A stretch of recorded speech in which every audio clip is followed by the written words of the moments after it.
do an example using conservation of charge. So let's say we start off with radium. A common isotope of radium is atomic weight 226. Now, radium decays into something else and it gives off an alpha particle. You know, it has a half-life of about 1,600 years.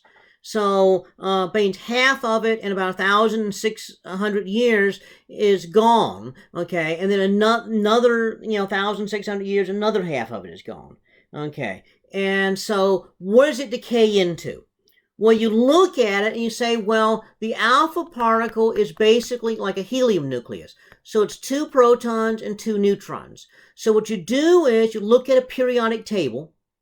Okay, so you'd pull up a periodic table and you'd look. Okay, so you can like pause the video, then pull a periodic table, then I'll go on. Okay, so if you pull up a periodic table, you realize that this is atomic weight 4, so what's left has atomic weight 222. It's got 2 fewer protons in it. Well, the thing that has 2 fewer protons turns out to be radon. So this is where radon gas comes from. Now, radon gas turns out to also be radioactive. Radon gas also decays with an alpha particle. And so it decays with an alpha particle and becomes something else. It actually has a half-life of less than 4 days. So it's actually very radioactive. Equal amount of radium and radon. Radon is way more radioactive because it has a half-life of 4 days. That means it gives off just as many alpha particles in 4 days as radon does in 1,600 years.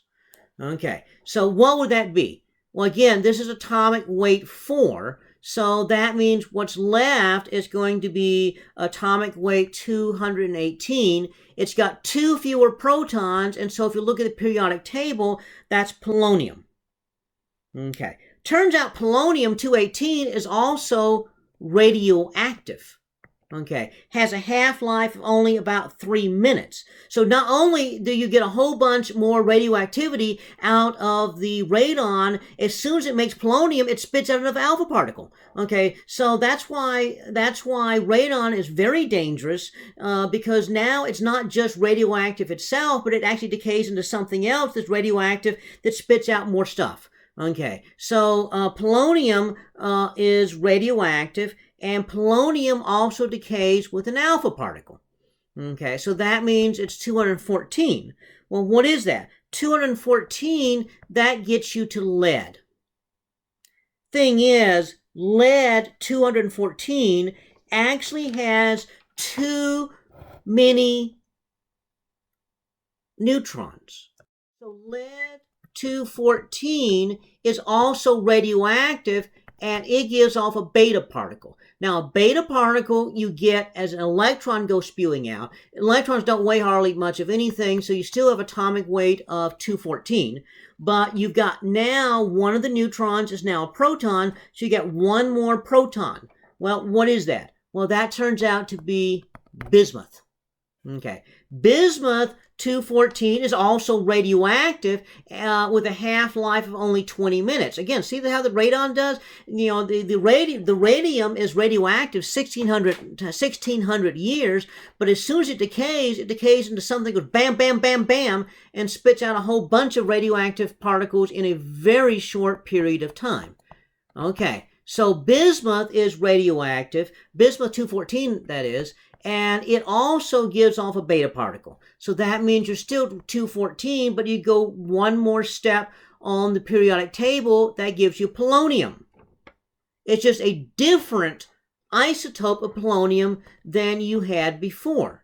Well, polonium-214 is radioactive, gives off an alpha particle. In fact, it doesn't last very long. 214 is very radioactive. It only lasts on average, half of it's gone in about 160 microseconds. So you go down to 210 for the atomic number, okay? And now it's lead 210. Well, lead-210 still has too many of those neutrons. It's radioactive. Now, it's not as radioactive because it has a half-life of 20 years, but it is radioactive and spits out a beta particle.